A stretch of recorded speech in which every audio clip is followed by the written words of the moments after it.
Olá pessoal, tudo bem? Que bom ter vocês aqui no Repensando o Meu Cristianismo, viu? Muito bom mesmo, eu fico muito feliz. É, Bem-vindos aqui ao meu cantinho da reflexão e de compartilhamento com vocês. Bom, as respostas que nós demos para a questão dos desigrejados. Bom, num primeiro momento, eu preciso destacar para vocês que essas respostas que são dadas pelos evangélicos são respostas que eu, particularmente, conquanto seja evangélico, há muito tempo não dou mais para essa questão, né? Porque entendo que essas respostas que são dadas, e eu quero inclusive neste vídeo aqui considerar algumas delas, eu entendo que essas respostas, na verdade, são muito básicas, para não dizer pueris, né? E o que me choca, pessoal, às vezes, por vezes, é pensar que você tem gente aí na internet que é muito conhecida, teólogos que são muito conhecidos, com formação inclusive a nível de doutorado, e que estão justamente reafirmando essas coisas. Mas essas respostas me parecem assim muito básicas, simplórias, e que não levam em conta o fato de que, quando a gente analisa um fenômeno como esse dos desigrejados no Brasil, você tem aí uma série de variáveis envolvidas, de questões envolvidas. Muitas dessas questões, inclusive, são muito sérias e que a gente deveria tratar, inclusive, com um pouco mais de humanidade. Eu vejo que falta muito isso também na fala dos evangélicos, esse zelo apologético que a gente vê em teólogos reformados, pentecostais, esses que são mais conhecidos, que estão na internet, né?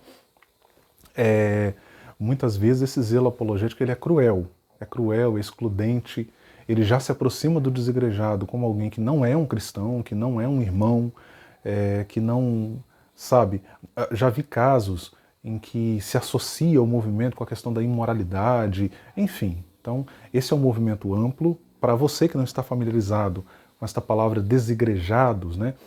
Este é um termo, eu acho que é até muito útil, inclusive começar aqui o nosso vídeo contextualizando isso, né? Este é um termo que me parece ter sido aplicado pelos evangélicos a pessoas que eram evangélicas, que estavam em instituições eclesiais e que, por razões variadas, optaram por se desvincular da instituição. No entanto, essas pessoas continuam se definindo, se apresentando como cristãs. Não, eu sou cristã, eu sou cristão. Sim, mas de qual igreja? Não, eu não estou vinculado a nenhuma igreja, mas eu sou cristão. E aí, a grosso modo, claro, eu estou definindo aqui de maneira assim objetiva, então utiliza-se essa palavra para se referir e é um termo que, na boca dos evangélicos, assume uma conotação muito negativa, né? Então, embora eu conheça pessoas que são desigrejadas, estão fora da instituição e não tem nenhuma crise semântica em relação ao uso dessa palavra, né? Elas mesmas até usam assim, não, eu sou desigrejado e, enfim, né? E assumem isso sem nenhuma crise, sem nenhum problema. Então, esse é o primeiro ponto, né? Você entender, para quem não está familiarizado com esse termo, o que sinaliza, né? Esta palavra. Aí eu quero considerar então alguns dos argumentos, entre aspas, que são usados para se desqualificar o movimento dos desigrejados no Brasil. Como disse, é um movimento amplo e tem muita coisa para a gente pensar, tem muita coisa para a gente considerar. O primeiro argumento que eu vejo, que é muito utilizado, é o argumento da liderança espiritual, né? O primeiro que eu vou destacar aqui, eu digo, né? Esse argumento, esse primeiro argumento, é basicamente o seguinte: não, você precisa ter uma igreja local, porque ali você tem uma liderança espiritual. Ok, a questão da pastoralidade, e convenhamos, gente, convenhamos, ser pastoreado por bons pastores, experiência que eu tenho tido, já fui pastoreado por pastores ruins também, tá? E é uma desgraça, é uma tragédia. Mas, assim, eu tenho tido a experiência de ser pastoreado por bons pastores, e, gente, isso marca muito a gente. É extremamente positivo para a nossa trajetória, para a nossa formação cristã, né? Primeira infância, adolescência, juventude, né? Enfim, é muito bom ter bons pastores. Né? Bons pastores nos marcam muito. Mas convenhamos que a Igreja Evangélica Brasileira, o movimento evangélico brasileiro, ele vive uma profunda crise no que diz respeito à pastorada, à liderança pastoral no Brasil, né? O que a gente mais vê hoje são pastores, seja das grandes igrejas, dos grandes templos, até as igrejas menores de periferia, a gente vê uma série de problemas envolvendo a pastorada, né? Você tem pastores, por exemplo, aqui na minha região, que tem várias igrejas evangélicas. O que eu vejo aqui, na nossa realidade local, o que está acontecendo a nível de Brasil, a nível de país. Eu tenho conversa com pessoas do Brasil inteiro e é uma tendência. Então, pastores ditadores, pastores autoritários, pastor que grita com o liderado no meio de todo mundo, pastores que transformam a igreja em protetorado de família e que empurra filho, filha, genro, goela abaixo da igreja e vai levando e vai transformando ali a igreja num protetorado de família. Pastor que ocupa cargo fantasma e acha isso normal, que coloca parente lá em cargo fantasma, em Assembleia Legislativa, em prefeitura. Né? A gente sabe de prefeituras aí que parece mais convenção de pastores do que prefeituras. Então, assim, pessoal, que liderança espiritual? Então, Rony, a gente precisa de uma liderança espiritual, por isso que você tem que estar numa igreja. Mas e quando as pessoas, muitas vezes, fazem esse percurso de igreja em igreja e não encontram isso? Né? Então, perceba, esse argumento, conquanto ele tenha certa validade, mas ele também levanta outros problemas. Né? Um outro argumento clássico, um segundo argumento que eu vou destacar aqui, é o argumento de dizer que a gente precisa de estar numa igreja local porque o cristianismo, historicamente, sempre se pautou pelo princípio da comunidade de fé. Então, ser igreja, na verdade, como pressuposto básico da fé cristã, implica estar inserido numa comunidade de fé. E, gente, vou falar aqui semelhantemente ao que falei em relação a ter bons pastores. Ter uma boa comunidade de fé é absolutamente saudável. Olha, um dos hábitos mais salutares que a gente tem na nossa vida, que nós podemos cultivar na nossa vida, é frequentar uma boa comunidade de fé, onde você desenvolve relações, onde você recebe cuidados, é acolhido, né? E como comunidade, nós fazemos coisas que sozinhos jamais faríamos. Então a comunidade de fé, sem dúvida, é sensacional, é extraordinário, é extraordinária. Mas aí eu pergunto a você que me assiste, que comunidade de fé? Porque, como um homem da igreja, com quase 39 anos de idade, e estou a vida inteira no movimento evangélico, eu falo para você com uma relativa segurança, reconhecendo que, é claro, a minha experiência pessoal não é estatística para o todo do movimento evangélico, mas considerando as reflexões que se produzem por teólogos, por pensadores da igreja, pelo que a gente vê, do que eu tenho conversado também com colegas, como a academia trata essa questão também, a gente percebe em conversas com colegas que estão na academia. Então eu posso falar para você com uma certa autoridade. Esse aspecto comunitário da fé cristã no movimento evangélico já foi para Conchichina há muito tempo. Não pense que eu falo isso com alegria, pelo contrário. É uma triste constatação. O evangélico brasileiro, olha só, pessoal, o evangélico brasileiro, a gente confunde as coisas. O evangélico brasileiro, ele valoriza muito coletividade. O aspecto comunitário da fé é extremamente frágil. As comunidades de fé evangélicas, que eu estou chamando aqui de comunidade, né? As igrejas evangélicas são instituições extremamente excludentes. Extremamente excludentes. Então, a gente percebe isso com muita força. Você fica 5, 10, 20 anos numa igreja evangélica. Você sai dali por uma razão ou outra, você decide ir para outra igreja, ou mesmo se desligar e se tornar um desigrejado, né, que é o que estamos abordando aqui. Ninguém te dá um telefonema depois de você ter cavado sapata, depois de você ter contribuído com dízimos, com ofertas, depois de você ter ajudado, depois de você ter dirigido o culto, sido obreiro, até sido pastor, inclusive. Né? Tem muitos pastores aí feridos com igrejas, magoados, né? E aí você sai dali e você, caramba, ninguém me deu um telefonema. Ô, seu cachorro, como é que você tá? Tudo bem? Então assim, ou não é assim?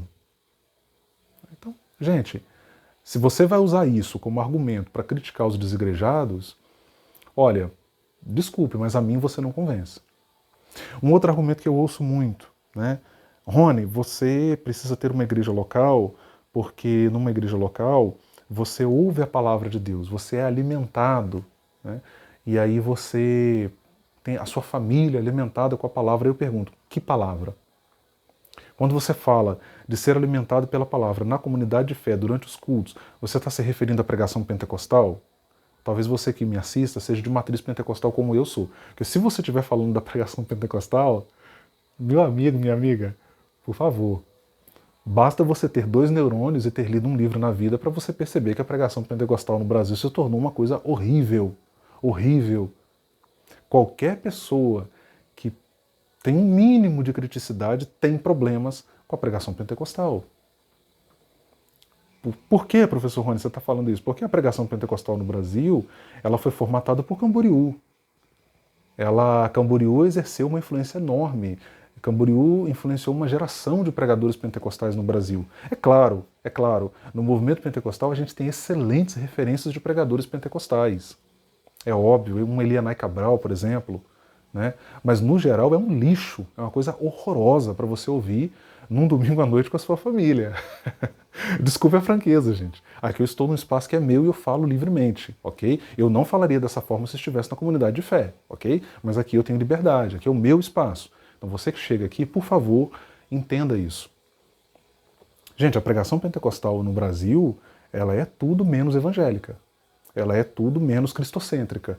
Ela pode ser qualquer coisa, menos bíblica.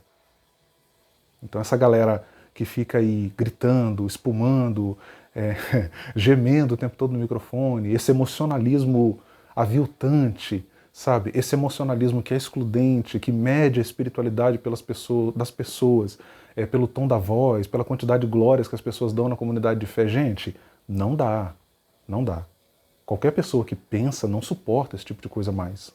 Eu, por exemplo, tenho uma dificuldade enorme com esses pregadores. Eu ouço essa galera ainda porque me vejo constrangido por estar na comunidade de fé. Por estar no culto, eu não vou levantar e vou sair. Mas quando eu tenho a possibilidade de escolher, a minha recusa é sempre, sempre. Né? Eu acho incrível que como esses pregadores famosos, que ficaram muito conhecidos ali através de Camboriú, como que essa galera ainda tem espaço na Assembleia de Deus. Os grandes pregadores de Camboriú. E é uma galera analfabeta do ponto de vista bíblico. Basta você ouvi-los numa pregação, você já percebe que eles não têm uma cultura de pesquisa, de leitura, nada, nada. O cara abre a Bíblia, fala sobre tudo, menos sobre o que ele acabou de ler. E essa galera ainda tem coragem de abrir a boca para falar em exegese. Gente, não dá. Não dá. Assim, é muito ruim, é ruim demais. E é impressionante que grande parte do movimento pentecostal seja um movimento que se coloca numa postura de escuta dessa galera. Né? Uma galera que se considera, ou que é considerada assim, pregadores, né? E você vai ver, na verdade, o conteúdo. Veja, gente, eu estou fazendo uma crítica aqui ao conteúdo dessa pregação. Né? Aí tudo bem, talvez você esteja me ouvindo e você diga assim, mas Rony, você está falando isso, né? E talvez você até concorde comigo. Não, Rony, você está falando isso, mas você tem que considerar o pessoal da teologia reformada, né? O pessoal, ah, meu Deus, o pessoal da teologia reformada que prega o sermão expositivo, sermão expositivo. Gente, agora eu vou falar como um observador externo, né? Conquanto eu seja leitor da teologia reformada e conquanto eu tenha sido um ouvinte de teólogos e pregadores reformados. Gente, desculpa, não dá também, não dá. É uma galera que fala mais de Calvino do que de Jesus. É uma galera que fala mais de calvinismo do que do evangelho. É uma galera que está mais preocupada em reafirmar sistemas teológicos do que ensinar o ensino de Jesus, do que transmitir o ensino de Jesus.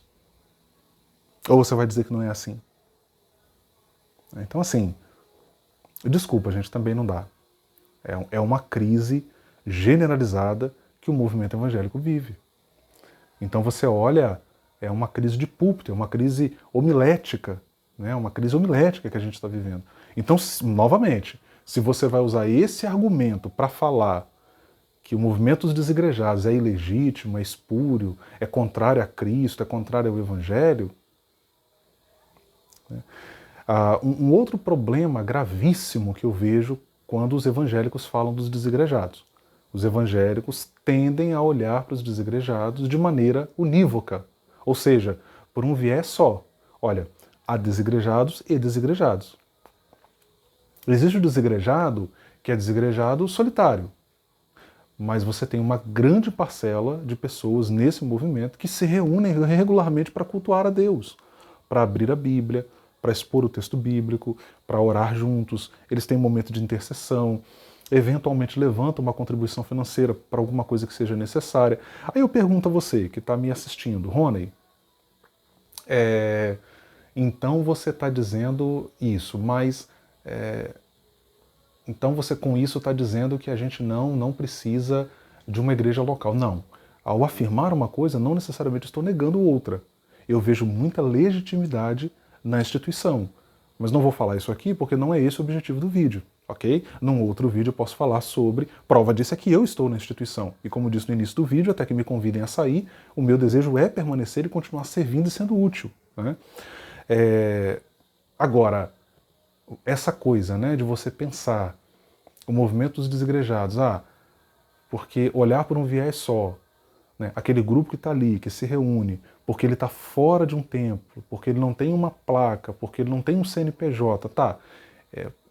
Qual a explicação racional que você dá para dizer que o culto deles é menos legítimo do que o nosso culto que a gente realiza dentro de um templo, de uma instituição que tem um CNPJ? Então o que legitima o culto? É o CNPJ? Se você tem ali um grupo de pessoas que são cristãs, que querem viver o Evangelho, que querem cultuar, que querem orar, que querem entender a Bíblia, que querem praticar o ensino de Jesus, mas eles não têm um CNPJ, eles não têm um templo, eles se reúnem na casa de alguém, eles se reúnem pelo Google Meet. Por que isso é menos legítimo do que as pessoas que se reúnem num templo de uma igreja evangélica? Né? Que a gente chama de templo também, mas isso é extremamente errado, né? Espaço de culto, vamos dizer assim, né? Isso é uma imagem do Antigo Testamento, né? O Novo Testamento rompe com essa imagem. Nem se usa essa palavra para se referir aos locais de culto ali dos primeiros cristãos, né? No Novo Testamento. Então, aí eu pergunto a você, o que torna menos legítimo o culto dessas pessoas, né?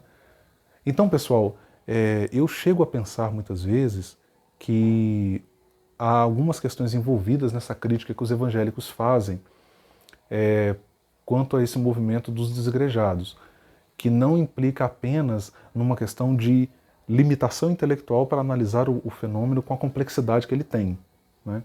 Mas envolve também questões político-religiosas, vou falar nesses termos, né? Que é o interesse de reafirmar a legitimidade da instituição e faz isso desqualificando outros movimentos.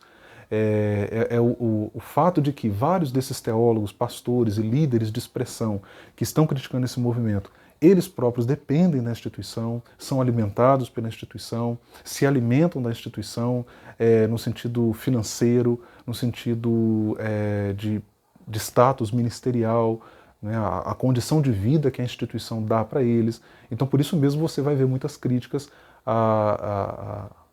desses líderes, teólogos, etc., a esse movimento, porque esse movimento, de alguma forma, ele indica, ele sinaliza, ele aponta para a fragmentação do movimento evangélico, para, digamos assim, o fato de que o movimento evangélico está ruindo. Só não vê isso quem não quer, né? Só não vê isso quem se recusa a ver a realidade. A Assembleia de Deus, há 30, 40 anos atrás, que crescia 21, me parece, 21, 22% ao ano, né? Hoje ela não cresce 3% ao ano. Então, assim,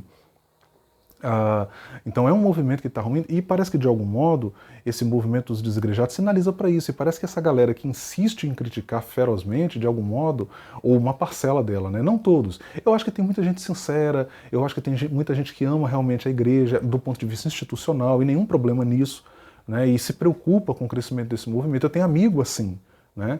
Que é crítico do movimento dos desigrejados, e essa crítica dele brota dessa preocupação sincera, né? Embora eu acho que esteja equivocado, pelos aspectos que considerei aqui neste vídeo, né?